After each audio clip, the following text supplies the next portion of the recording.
ሰላም ጤና ይስጥልን ውድ የቻናላችን ተከታታዮች፣ ዛሬ በሀገራችን ኢትዮጵያና በቀጠናው አዲስና አስደንጋጭ መረጃዎች ተከስተዋል። የኤርትራ ጦር በትግራይ ስትራቴጂካዊ ቦታዎች መስፈሩ ተሰምቷል። በትግራይ በኩል ደግሞ የህልውና አደጋ ተደቅኖብናል የሚሉ ድምጾች እየተሰሙ ነው። በሌላ በኩል የቱርኩ ፕሬዝዳንት ረጅብ ጣይብ ኤርዶሃን አዲስ አበባ ገብተው ጠንከር ያለ መልእክት አስተላልፈዋል። በሰሜን ኢትዮጵያ ያለው ውጥረት አሳሳቢ ደረጃ ላይ ደርሷል። የኤርትራ ጦር በባድመ በኩል እስከ መቀሌና ቆላ ተንቤ ዘልቆ መግባቱ ተሰምቷል። ይህ ብቻ አይደለም። የፌዴራሉ መንግስት በዶክተር ደብረጽዮንና በ26 ሌሎች የህወሓት አመራሮች ላይ የባንክ እገዳ ጥሏል። የቀድሞዋ የፌዴሬሽን ምክር ቤት አፈ ጉባኤ ወይዘሮ ኬሪያ ኢብራሂም ደግሞ በትግራይ አስቸኳይ ጊዜ አዋጅ መታወጅ አለበት የሚል ጥሪ አቅርበዋል። እነዚህንና ሌሎች ዝርዝር መረጃዎችን ይዘንላችሁ ቀርበናል። እስከ ዜናችን ፍጻሜ ድረስ አብራችሁን ቆዩ። ባለፉት ጥቂት ቀናት በኤርትራና በኢትዮጵያ ድንበር አካባቢ ከፍተኛ ወታደራዊ እንቅስቃሴ እየታየ መሆኑን የዜና ምንጮች ዘግበዋል። በትናንትናው ዕለት ብቻ ከ8 በላይ ተጎታች መኪኖች ከአዲግራት ወደ ኤርትራ አቅጣጫ ሲጓዙ ታይተዋል። ዋናው ስጋት የመነጨው ግን የኤርትራ መካናይዝድ ጦር በሶስት አቅጣጫዎች ማለትም በዛላምበሳ፣ በራማና በባድመ በኩል ታንኮችን፣ መድፎችንና ሞርታሮችን ይዞ ወደ ትግራይ መጠጋቱ ከተሰማ በኋላ ነው። በአጠቃላይ ከ60 በላይ ታንኮችና በርካታ የ122 ሚሚ እና የ155 ሚሚ መድፎች በድንበር አካባቢ መመሸጋቸው መረጃዎች ያመለክታሉ። ይህ ሁኔታ በትግራይ ሕዝብ ዘንድ አዲስ ጦርነት ሊቀሰቀስ ይችላል የሚል ከፍተኛ ስጋት የፈጠረ ሲሆን የህወሓት ሊቀመንበር ዶክተር ደብረጽዮን ገብረ ሚካኤል ጠላቶቻችን ወደ አዲስ ጦርነት ሊከቱን እየገፉ ነው ሲሉ ለዲያስፖራው ጥሪ አቅርበዋል።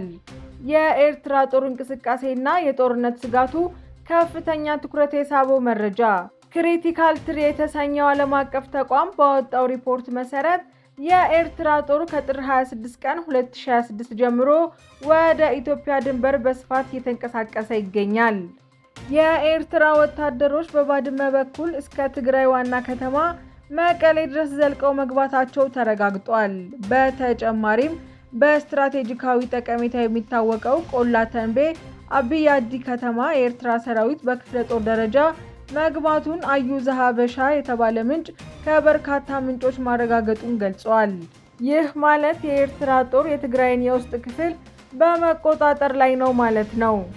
በዚህ መሃል የህወሓት አርሚ በሸረሪና በኩልሰባ ታንኮችን በማሰለፍ በተጠንቀቅ ላይ ሲሆን፣ ይህ ደግሞ አዲስ ዙር የከፋ ግጭት ሊቀሰቀስ እንደሚችል ፍንጭ ይሰጣል። ይህ በእንዲህ እንዳለ የህወሓት የውስጥ ዝግጅትም አሳሳቢ ሆኗል። ህወሓት ከፍተኛ አመራሮችን ወደ ወረዳዎች በመበተን ለጦርነት እንዲሳተፉ መመሪያ አውጥቷል። ከዚህም በላይ ቀደም ሲል በዲዲአር ፕሮግራም የተቀነሱ ያመለጡ ወይም በእረፍት ላይ የቆዩ ወታደሮች በሙሉ ወደ ክፍላቸው የሚመለሱ ተገደዋል። በእያንዳንዱ ወረዳና ቀበሌም ወጣቶች ለመመልመል ኮታ ተመድቧል። የመንግስት ሰራተኞች ደግሞ ከደሞዛቸው 50% ለጦርነት ጉዳት ለደረሰባቸው ሕክምና በሚል እንዲለግሱ ታዘዋል። ለዚህ ምላሽ ይሆን ዘንድ የፌዴራሉ መንግስት የፍትህ ሚኒስቴር በዶክተር ደብረጽዮን ገብረ ሚካኤልና በሌሎች በ27 የህወሓት ባለስልጣናትና ቤተሰቦቻቸው ላይ የባንክ አካውንት እገዳ ጥሏል። ይህ እርምጃ የህወሓትን የጦርነት ዝግጅት የገንዘብ ምንጭ ለማድረግ ያለመ መሆኑ ይገመታል። ከዚህ ሁሉ ውጥረት በላይ ትኩረት የሳበው ግን የቀድሞዋ የፌዴሬሽን ምክር ቤት አፈ ጉባኤና የህወሓት ስራ አስፈጻሚ የነበሩት ወይዘሮ ኬሪያ ኢብራሂም የሰጡት ቃለ ምልልስ ነው። ወይዘሮ ኬሪያ በትግራይ ውስጥ ስርዓት አልበኝነት አለ በማለት የአስቸኳይ ጊዜ አዋጅ መታወጅ አለበት ብለው ጠይቀዋል። ከሁሉም በላይ የትግራይ ህዝብ አሰላለፉን አስተካክሎ ከፌዴራል መንግስት ጎን በመቆም ህዝቡን ከችግር ማላቀቅ አለበት ሲሉ ጥሪ አቅርበዋል። የህወሓት ቡድን ግን ጦርነት ለማስነሳት እየሞከረ መሆኑን ገልጸዋል። ይህ ንግግር በህወሓት የውስጥ መዋቅር ውስጥ ትልቅ መከፋፈል መኖሩን ያሳያል። ወደ ሌላ ዜና ስናልፍ መንግስት በአዲስ አበባ የሚገኙ የሶስት የኢትዮጵያን የሮይተርስ ጋዜጠኞች የስራ ፍቃድ እንዳይታደስ አድርጓል። ይህ ውሳኔ የወጣው በመጪው የአፍሪካ ህብረት የመሪዎች ጉባኤ ዋዜማ ላይ ነው። ይፋዊ መግለጫ ባይሰጥም ይህ እርምጃ የተወሰደው ሮይተርስ የሱዳን ፈጥኖ ደራሽ ኃይሎች በቤንሻንጉል ጉሙዝ ስልጠና እየወሰዱ ነው የሚል የምርመራ ዘገባ ካቀረበ ከጥቂት ቀናት በኋላ ነው። አድማጭ ተመልካቾቻችን እየተከታተላችሁን ስለሆነ ከልብ እያመሰገንን፣ ያላችሁን ሀሳብ አስተያየት ኮሜንት ላይ በመጻፍ ሳብስክራይብ እና ሼር ማድረግዎን እንዳይረሱ። ወደ ዜናው እንቀጥላለን። ቱርክ በአፍሪካ ቀንድ አዲስ ግጭት እንዳይፈጠር አስጠነቀቀች። የቱርኩ ፕሬዝዳንት ረጂብ ጣይብ ኤርዶሃን ከ10 ዓመታት በኋላ አዲስ አበባ ገብተዋል።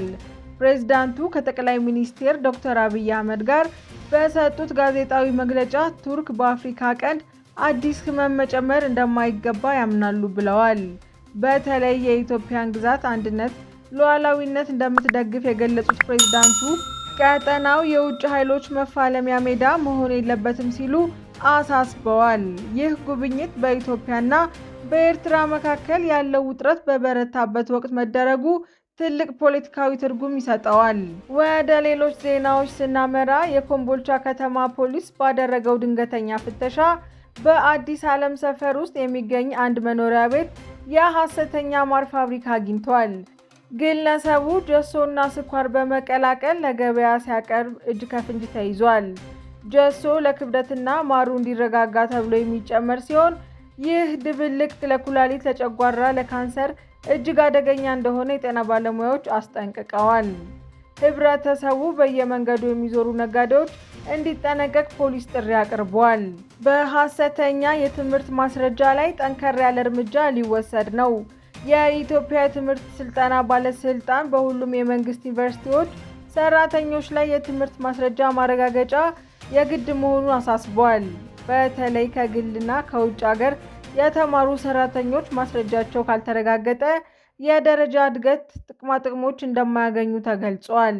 በሌላ በኩል ሩሲያ ኤንቶሮሚክስ የተሰኘ የካንሰር ክትባት 100% ውጤታማ ሆኖ ማግኘቷን ለሕክምና አገልግሎት መፈቀዱን አስታውቃለች። ይህ ግኝት በዓለም አቀፍ ሳይንቲስቶች የተረጋገጠ በሕክምናው ዘርፍ ትልቅ አብዮት እንደሚሆን ይጠበቃል።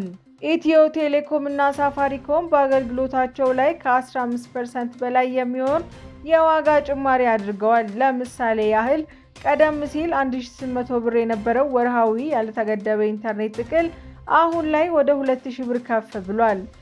ኢትዮ ቴሌኮም ለዚህ ጭማሪ እንደ ምክንያት የጠቀሰው ለብሔራዊ የአደጋ ስጋት ምላሽ ፈንድ የሚውል መዋጮ መሰብሰብ መጀመሩ እንደሆነ ገልጿል። ይህ ማለት ደንበኞች ለሚጠቀሙት አገልግሎት ላይ መንግስት ለሚያጋጥሙት አደገኛ አደጋዎች የሚውል ገንዘብ አብሮ ይታሰባል ማለት ነው። አድማጭ ተመልካቾቻችን ስትከታተሉ ስለቆያችሁ ከልብ እያመሰገንን፣ ያላችሁን ሀሳብ አስተያየት ኮሜንት ላይ በመጻፍ ሳብስክራይብ፣ ሼር እና ላይክ ማድረግዎን እንዳይረሱ። በሌላ ዜና እስክንገናኝ ድረስ ቸር ቆዩልን።